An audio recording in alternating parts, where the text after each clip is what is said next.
देखिए, हम लोग डायमेंशंस ऑफ इथिक्स की चर्चा कर रहे हैं और डायमेंशंस ऑफ इथिक्स में हमने 2 डायमेंशंस की चर्चा कर लिया है। एक जो नॉर्मेटिव इथिक्स है, नियामक नीति शास्त्र या आदर्श मूलक नीति शास्त्र, और जो दूसरा है वो एनालिटिक इथिक्स, विश्लेषणात्मक नीति शास्त्र या मेटा इथिक्स, अधिनीति शास्त्र या एडवांस्ड इथिक्स, उन्नत नीति शास्त्र। और आज हम तीसरे की चर्चा करेंगे जो अप्लाइड इथिक्स या प्रैक्टिकल इथिक्स के नाम से जाना जाता है, जिसको आप अनुप्रयुक्त नीति शास्त्र या व्यावहारिक नीति शास्त्र के नाम से जानते हैं। संक्षेप में आप इतना समझिए कि जो 20वीं शताब्दी के अंत में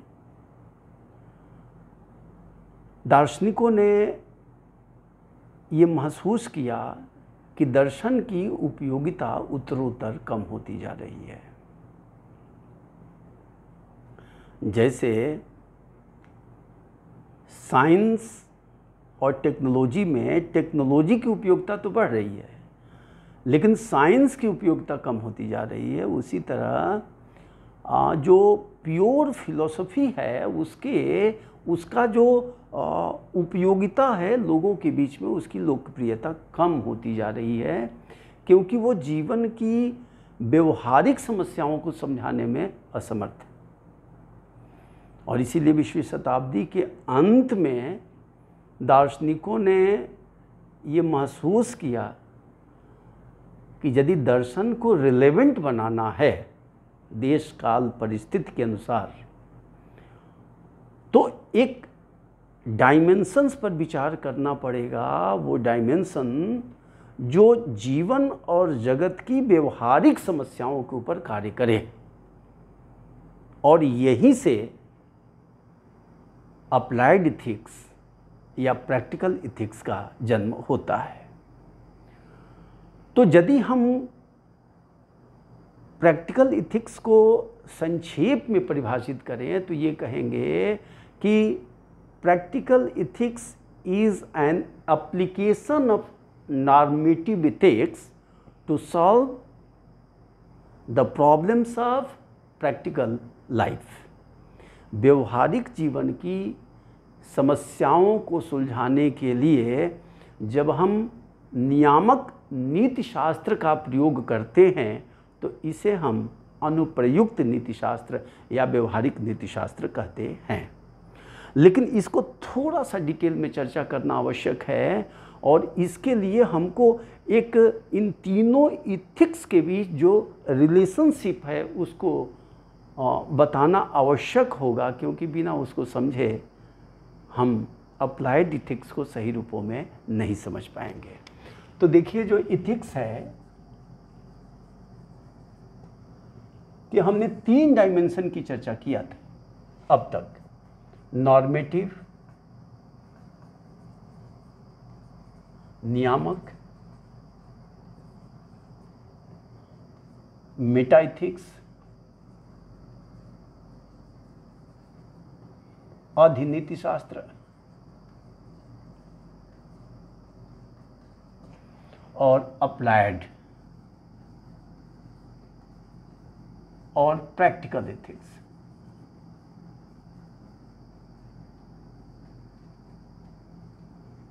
अनुप्रयुक्त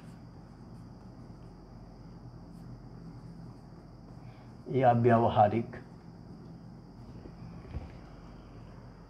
हम तीनों के रिलेशनशिप की बात करते हैं तो हमें 3 चीज़ों पर विचार करना पड़ेगा। पहला कि इनका सब्जेक्ट कंटेंट क्या है, विषय वस्तु क्या है। दूसरा कि मेथड्स क्या हैं। और तीसरा कि इनका उद्देश्य क्या है। यदि हम 3 चीज़ों पर कंसीडर करें तब हम इन तीनों के बीच में जो मुख्य अंतर है उसे हम समझ पाएंगे। देखिए, जो नियामक नीति शास्त्र है, नियामक नीति शास्त्र का उद्देश्य ही है मोरल स्टैंडर्ड्स या मोरल आइडियल्स की स्थापना करना, नैतिक आदर्शों या नैतिक मापदंडों की स्थापना करना और उसके आधार पर व्यक्ति के आचरण का मूल्यांकन करके ये बताना कि आपका कौन सा कार्य उचित है, कौन सा कार्य अनुचित है, क्या शुभ है, क्या अशुभ है, क्या कर्तव्य है, क्या अकर्तव्य है। अर्थात जो नॉर्मेटिव एथिक्स है वह आइडियल से संबंधित, नॉर्म से संबंधित है। इसीलिए इसको नियामक नीतिशास्त्र के नाम से जाना जाता है। हमेशा नियामक नीतिशास्त्र पर चर्चा करते समय ये प्रश्न आपके मन में होना चाहिए कि what I ought to do and what I ought not to do. अर्थात किसी परिस्थिति विशेष में हमें क्या करना चाहिए और क्या नहीं करना चाहिए। ये नियामक नीति शास्त्र का मूल सब्जेक्ट कंटेंट है। तो मोरल स्टैंडर्ड्स की स्थापना करना और उसके आधार पर व्यक्ति के आचरण का मूल्यांकन करना, ये नीति शास्त्र का परम साध्य है। जब हम मेटा इथिक्स पर आते हैं तो मेटा इथिक्स जो नॉर्मेटिव इथिक्स है, जो स्टैंडर्ड्स हैं, जो नैतिक संप्रत्यय हैं या मोरल टर्म्स हैं, नैतिक शब्द या संप्रत्यय, इनका उद्देश्य केवल और केवल इनका एनालिसिस करना है। तो मेटा इथिक्स में नॉर्मेटिव इथिक्स के जो टर्म्स थे, जो कॉन्सेप्ट थे, इनका केवल और केवल एनालिसिस करना है। अर्थात एनालिसिस ऑफ मोरल टर्म्स।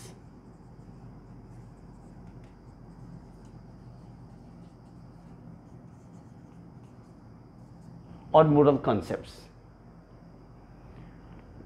शुभ का अर्थ क्या है, उचित कहने का तात्पर्य क्या है और कर्तव्य का अर्थ क्या है। देखिए, बहुत सारे मोरल कॉन्सेप्ट्स हैं या टर्म्स हैं, 3 बहुत महत्वपूर्ण हैं, गुड, राइट एंड ड्यूटी। शुभ, उचित और कर्तव्य, इनके अर्थ को बताना and clarification of moral judgements और नैतिक निर्णयों के स्वरूप का स्पष्टीकरण करना, जिसकी चर्चा हम अपने पहले वाले लेक्चर में कर चुके हैं, इसलिए यहाँ ज़्यादा इसकी चर्चा नहीं करेंगे। मूल रूप से जो मेटा इथिक्स है उसका जो सब्जेक्ट कंटेंट होता है वो है analysis of moral terms and clarification of moral judgements. नैतिक शब्दों का विश्लेषण करना, उनके अर्थ को बताना तथा नैतिक निर्णयों के स्वरूप का स्पष्टीकरण करना। और जो हमारा अप्लाइड या प्रैक्टिकल इथिक्स होता है, ये जो मोरल स्टैंडर्ड्स हैं, इनका प्रैक्टिकल एप्लीकेशन है। So applied ethics is the practical application of normative ethics. जैसे हमने अभी बताया कि साइंस थियरी है और टेक्नोलॉजी उसका एप्लीकेशन है। तो जो टेक्नोलॉजी है वो साइंस का ही बाई प्रोडक्ट है। It is based on science, it is not independent from science. But technology is the practical application of theories, scientific theory, वैज्ञानिक सिद्धांतों का जीवन में प्रयोग करके और जीवन की समस्याओं को सुलझाना, ये टेक्नोलॉजी है। उसी तरह जो अप्लाइड इथिक्स है, it is application of normative ethics. नैतिक मापदंडों का जीवन में प्रयोग करके व्यवहारिक जीवन की समस्याओं को सुलझाना, ये अप्लाइड इथिक्स का मुख्य उद्देश्य है। तो बिल्कुल सब्जेक्ट कंटेंट तीनों का अलग अलग है। यदि हम मेथड के ऊपर विचार करें तो देखिए, जो नॉर्मेटिव इथिक्स होता है, इसका जो मेथड होता है वो स्पेकुलेटिव मेथड है। स्पेकुलेटिव का मतलब होता है परिकल्पनात्मक, और परिकल्पनात्मक का मतलब आप ऐसे समझिए कि रियलिटी को समझने के दो तरीके हैं। एक तो आप एक्सपीरियंस या ऑब्जर्वेशन या एक्सपेरिमेंट के थ्रू समझते हैं, इसको हम लैब एक्सपेरिमेंट कहते हैं। और उसी रियलिटी को समझने का एक दूसरा भी तरीका है जिसको हम थॉट एक्सपेरिमेंट कहते हैं। तो जो थॉट एक्सपेरिमेंट होता है वो एक्सपीरियंस बेस्ड नहीं होता है, बल्कि इसका जो लैब होता है वो हमारा माइंड होता है। और जब हम किसी समस्या का निराकरण बौद्धिक और तार्किक विवेचन के आधार पर करते हैं, लॉजिकल एंड रेशनल थिंकिंग, तो इसको हम स्पेकुलेटिव मेथड कहते हैं। एक और उदाहरण समझिए, दूध में दही जामन डालने पर दही बनेगा। इसके दो अप्रोच हैं। एक तो हमने कॉन्सेप्ट के रूप में लिया कि यदि हम दूध में जामन डालते हैं तो दही बनेगा, तो जब तक ये कॉन्सेप्ट के स्तर पर है तब तक ये स्पेकुलेटिव है। लेकिन जब हम एक्चुअल वर्ल्ड में दूध में जामन डाल करके देख लिए कि जमा कि नहीं जमा, तो ये लैब एक्सपेरिमेंट हो जाता है, ये प्रैक्टिकल हो जाता है। तो जो स्पेकुलेटिव होता है, it is beyond science, but it is not contradictory to science because it is based on thought experiment. So it is not rational, but it is supra-rational. It is something beyond science. क्योंकि जब उन चीज़ों को हम अपने जीवन में उतार लेते हैं, प्रैक्टिकल करके देख लेते हैं, तो वो हमारा अप्लाइड पोर्शन हो जाता है। तो स्पेकुलेटिव का मतलब क्या हो गया कि लॉजिकल और रेशनल थिंकिंग, क्रिटिकल इवैल्यूएशन, जो हम थॉट के आधार पर क्रिटिकल इवैल्यूएशन करके बौद्धिक और तार्किक चिंतन के द्वारा किसी समस्या का समाधान करते हैं, तो ये स्पेकुलेटिव मेथड हो जाता है। और जो स्पेकुलेटिव मेथड होता है उसकी सबसे बड़ी खासियत ये होती है कि हमारे रियल कंसेप्चुअल स्कीम को नहीं मानता है, उस पर डाउट करता है, और इसीलिए थॉट बेस्ड होता है। देखिए, जो मेटा इथिक्स होता है, इसका जो मेथड होता है वो एनालिटिक हो जाता है, विश्लेषणात्मक। और जब भी हम एनालिटिक शब्द का प्रयोग फिलॉसफी में करते हैं तो इसका मतलब हो जाता है भाषा का विश्लेषण करना, एनालिसिस ऑफ लैंग्वेज। 20वीं शताब्दी के प्रारंभ में, फर्स्ट वर्ल्ड वॉर के पहले, दार्शनिकों ने महसूस किया कि जीवन और जगत की समस्याओं को सुलझाना ये वैज्ञानिकों का कार्य है, दार्शनिकों का नहीं। दार्शनिकों का काम तो क्या है कि जीवन और जगत से संबंधित भाषा का विश्लेषण करना, उसकी जो एम्बिग्यूटी है, उसकी जो अस्पष्टता है, उसका क्लैरिफिकेशन करना। इसलिए दार्शनिकों ने माना कि all philosophy is the critic of language. अब इसके ऊपर विस्तार में चर्चा नहीं करेंगे क्योंकि मैं इसी फील्ड का एक्सपर्ट हूँ, मेरा इसी पर काम है, इसलिए ज़्यादा डिटेल में नहीं करेंगे। एनालिटिक मेथड संक्षेप में आप इतना समझिए कि वो भाषा के विश्लेषण से संबंधित होता है। इसका एक्चुअल वर्ड से, इसका नाम से कोई मतलब नहीं होता है, बल्कि जो नाम्स है उन्हीं का ये एनालिसिस करता है। और जो अप्लाइड फिलॉसफी या प्रैक्टिकल फिलॉसफी है, इसका जो मेथड हो जाता है वो एक्सपेरिमेंटल हो जाता है, प्रयोगात्मक हो जाता है।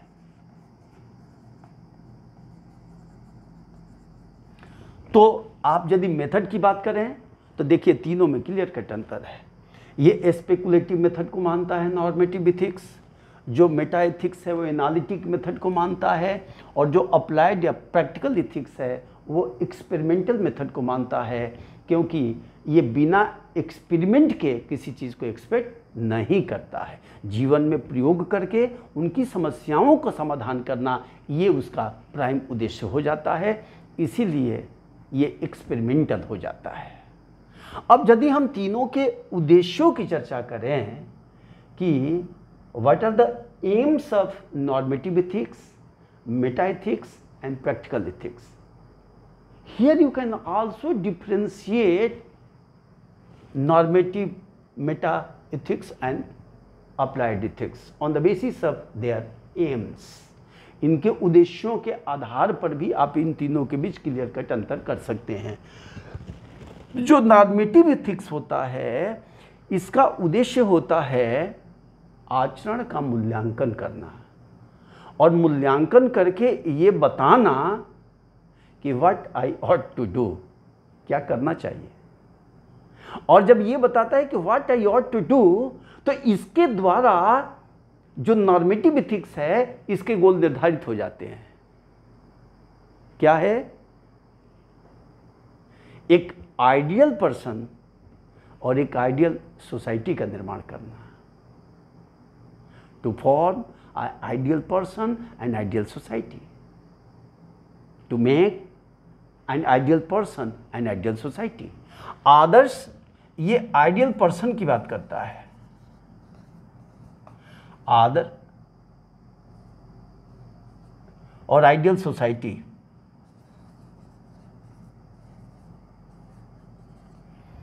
नॉर्मेटिव इथिक्स का उद्देश्य होता है। आदर्श व्यक्ति और आदर्श समाज की स्थापना करना। जो मेटा इथिक्स होता है, आदर्श व्यक्ति और आदर्श समाज की स्थापना करना इसका उद्देश्य नहीं होता है। ये मेटा इथिक्स में माना गया कि देखिए ये सब काम मोरलिस्ट का है, मोरल फिलोसोफर्स का नहीं है। इसलिए मोरलिस्ट और मोरल फिलोसोफर के बीच में अंतर किया जाता है। जो मोरलिस्ट होते हैं वो मोरल स्टैंडर्ड्स को बनाते हैं, कोड ऑफ कंडक्ट को बनाते हैं, और उस कोड ऑफ कंडक्ट को फॉलो करने के लिए लोगों को इनकरेज करते हैं। यही दो टारगेट है जो मोरलिस्ट का होता है, आदर्शों की स्थापना करना तथा लोगों को उन आदर्शों को पालन करने के लिए प्रेरित करना। लेकिन जो मेटा इथिक्स में माना गया कि नहीं, यहाँ हमारा केवल और केवल एक उद्देश्य है, और वो होता है clarification of concepts, to remove the ambiguity और कॉम्प्लेक्सिटी इन लैंग्वेज। भाषा जनित भ्रांतियों से मुक्ति दिलाना ये काम होता है। तो इनका उद्देश्य क्या हो गया? क्लैरिफिकेशन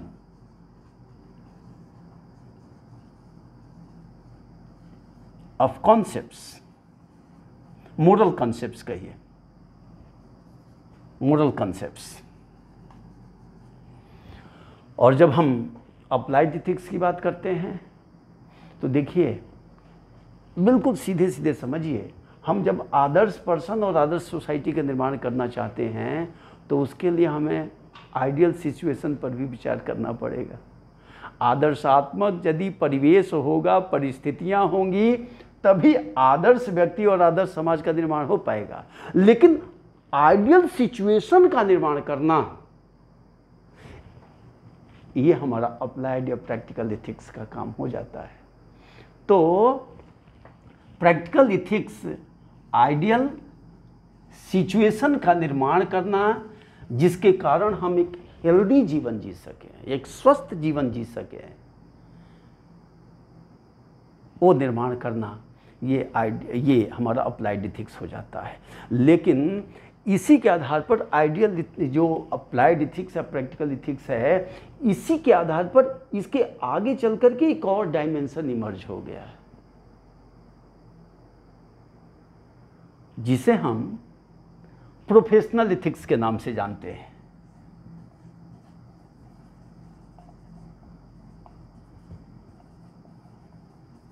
आप भ्रमित मत होइएगा कि प्रोफेशनल इथिक्स अप्लाइड इथिक्स नहीं है।